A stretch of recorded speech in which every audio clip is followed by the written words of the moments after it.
Every Rolex tells a story, not just about time, but about the person wearing it. After working with hundreds of collectors, first-timers, and serious investors, I've learned one thing. Rolex buyers fall into clear personality types. The watch you choose says more about you than you think. Let's start with the boldest of them all. The hype chaser wears the land dweller. He wants what no one else has yet. The freshest release, the biggest case, the newest flex. He follows every drop, knows every leak, and probably had the render of this watch on his phone months before it launched. This buyer shows up to the boutique already knowing the specs. He's into streetwear, drives something loud, and doesn't just want a watch, he wants a headline. If it's rare, limited, or oversized, it's already on his radar. But not everyone wants to be loud. Some buyers value quiet power, which is why the quiet power player chooses the Rolex 1908.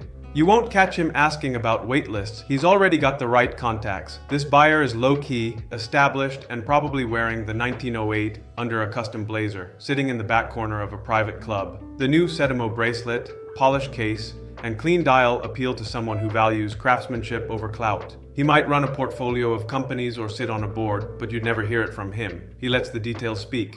Next, the modern professional lives in the submariner.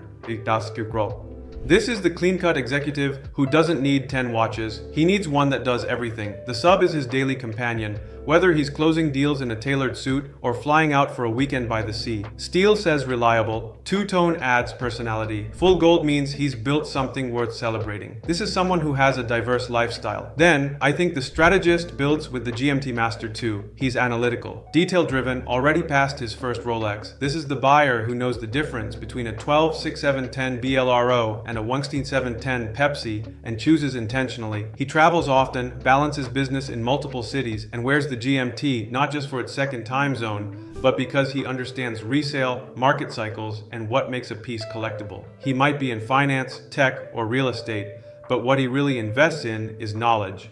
Then the minimalist gravitates toward the explorer. This is the buyer who doesn't care what's trending. He wants purpose. The explorer fits someone who values function, simplicity, and legacy. He could be a creative director, a photographer, or someone who hikes every Sunday and reads biographies at night. He picked this Rolex because it's not about status, it's about story. And that story doesn't need to be flashy to be powerful. Next, the attention seeker goes for the bluesy or yellow gold Daytona. He's bold, outgoing, always the center of attention. His watch isn't a tool, it's part of the outfit. With a two-tone Submariner or a full gold Daytona, he walks into a room and knows people are looking. This buyer might own a marketing agency, drive something Italian, and be the kind of person who gets the best table without asking. He celebrates his wins loudly, and his watch makes sure no one misses it. The collector-investor plays the long game with the Sky Dweller or the John Mayer Daytona.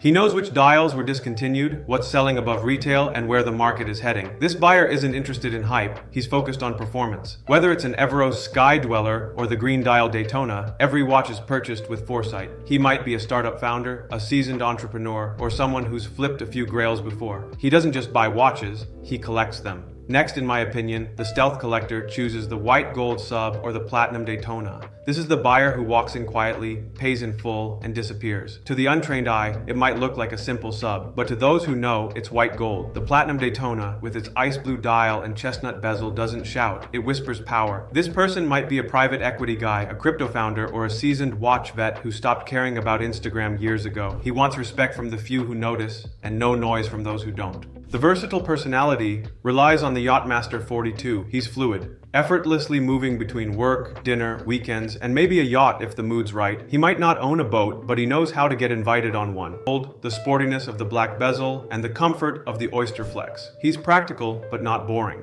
Successful, but not flashy.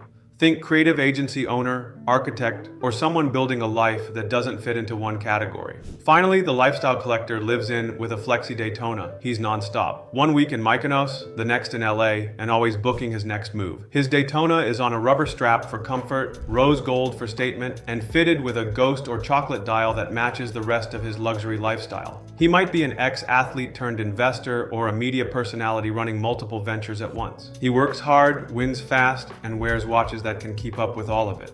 I always say that every Rolex says something about you. It shows what you value, how you move, and what kind of life you're building. At Big Moe Watches, we don't just sell watches. We help you choose the one that fits your next chapter. When you're ready, we've got the time. Reach out to us.